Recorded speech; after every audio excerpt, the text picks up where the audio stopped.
Okay. All right. So let's talk panel product and manufacturers for a little bit. So the first person on this list, we're looking at Energy Sage rank of panels, which doesn't really mean anything, but we're just going to use this as a baseline to talk about some of the products. So SunPower, for a very long time, they had the #1 spot as the highest efficiency, best product, so on and so forth, for a very long time, especially in the early 2000s. In the kind of early mid 2000s, they were the first one to break into the 300-watt range. Their workhorse toward like the late 2000s, right, the 2007, 8, 9.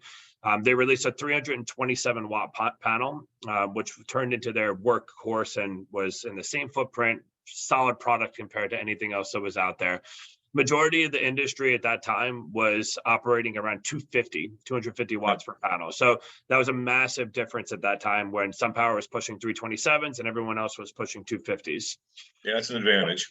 Huge. So SunPower, I ran into some pretty serious issues down the line. They had a lot of problems with their product. They bought a microinverter company that they integrated into the back of the panel. They called the panel an AC PV option, meaning it was pretty much all in one. And then that micro company had mass failure. So the majority of the panels weren't working. They were coming attached to these, to the panels. So basically every panel needed to be scrapped off taking off the back of the micro that was integrated into the panel and then replaced with Enphase. So since that happened, the whole company kind of fell apart. A lot of people stopped selling the product. Recently in 2021, SunPower, one of their unique abilities is they were the panel manufacturer. They were manufacturing SunPower product. They had a sales network to deploy the product. And then supposedly they were planning on recycling the product as well. So they were the first end-to-end company to be able to manufacture, deploy, sell, install, and then maintain, monitor, insure. SunPower has a lease as well. And basically what happened was in 2021, the company split. So the manufacturing arm of SunPower is now known as Maxeon Technologies, and that's the company that is building the SunPower panels. SunPower is not actually manufacturing the product anymore. SunPower is now the marketing, sales, and installation arm of the company. The entire conglomerate is owned by a company, Total. It's a French oil conglomerate, a multi-trillion-dollar company, and they've been the ones that have kind of keeping SunPower alive. Because SunPower is hemorrhaging money quarter after quarter, year after year, and Total is just kind of backing them. Where are their panels manufactured? They're all over the place. North America is what they told us. They have manufacturing plants predominantly in Mexico. But that's a little bit about SunPower. So long story short, this kind of they were the first efficiency player to the game where everyone was just unloading Chinese panels at a super low cost, 5-10 years ago. SunPower kind of took the other angle. They wanted to be the high efficiency, but they got left in the dust by LG. LG exited the solar market. REC has pretty much taken LG's place as the leader of efficiency, leader of power, so on and so forth. All right, so you guys know about REC. We've talked a lot about them. There's a lot of training videos on REC, but they have the heterojunction technology. This is the golden standard for solar solar productivity right now. Efficiency is super high. Wattages of the panels are super high. Low profile, black on black. It's a fantastic product. It's far beyond the best product that's out right now. I never lose to panels with REC.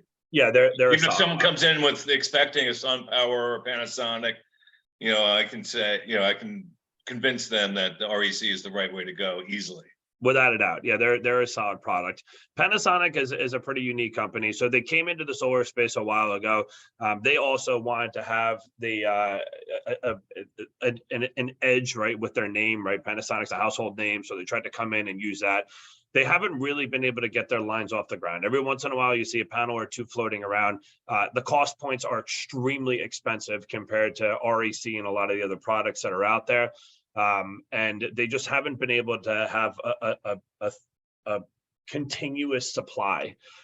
So it's a lot of companies just choose not to work with them. Because if you start selling their product and then they say we can't get you what you need, the next thing you run into is that the product's not available. Qcel's a good company. This is Hanwha. Typically, the products are in the 400s, 400, 405. They were one of the first companies to move to a slightly larger footprint. Now, the entire industry is following them. Good product, 25-year warranty on it. It's a good option end to end. Products are manufactured in America. They have a manufacturing plant in either Georgia or Alabama. It's slipping my mind right now, but they are being manufactured in the U.S. Okay, that would be a welcome addition to our arsenal.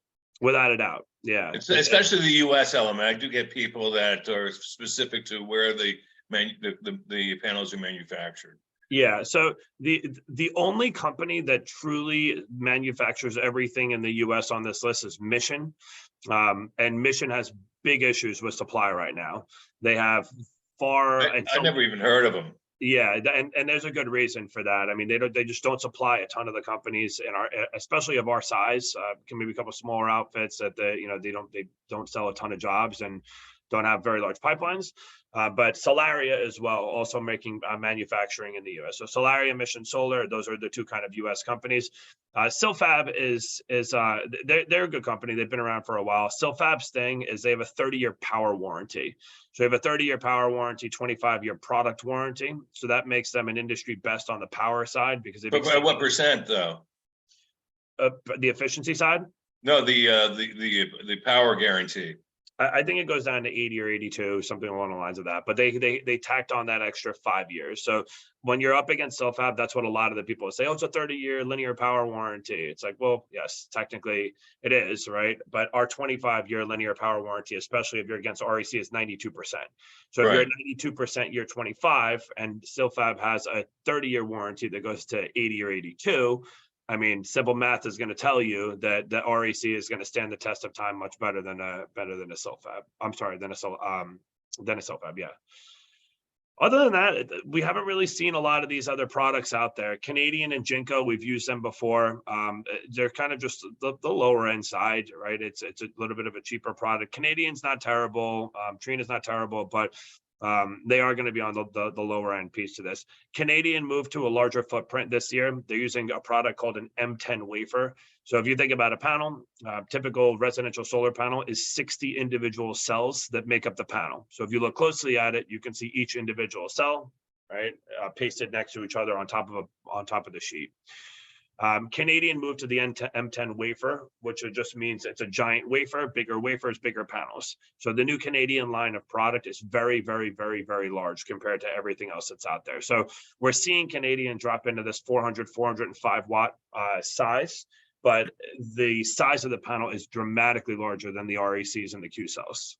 They're using a much smaller wafer, still 60 of them, to get the same or more power. Trina, we're offering currently right now as our value product. Trina on the product that we're using today has a 25-year warranty on the power and on the product, so not a bad offering. But if you're selling against these products, the majority of the bottom products here, I mean, the basic research is going to show you that REC is like a far superior product. If you're talking comparing it against the top three there, which it was SunPower, REC, Panasonic. SunPower is a company that is on the decline, dramatically on the decline. Their reviews are horrific. Their customer service is located in the Philippines, right? It's impossible to get someone on the phone if they are, if you're having an issue, you're having a concern. And Panasonic just isn't going to have the supply ability to be able to continue to push that product. So if you're looking for availability, you're looking for productivity, and you're looking for warranty, REC is going to be the clear decision here. Good. All right.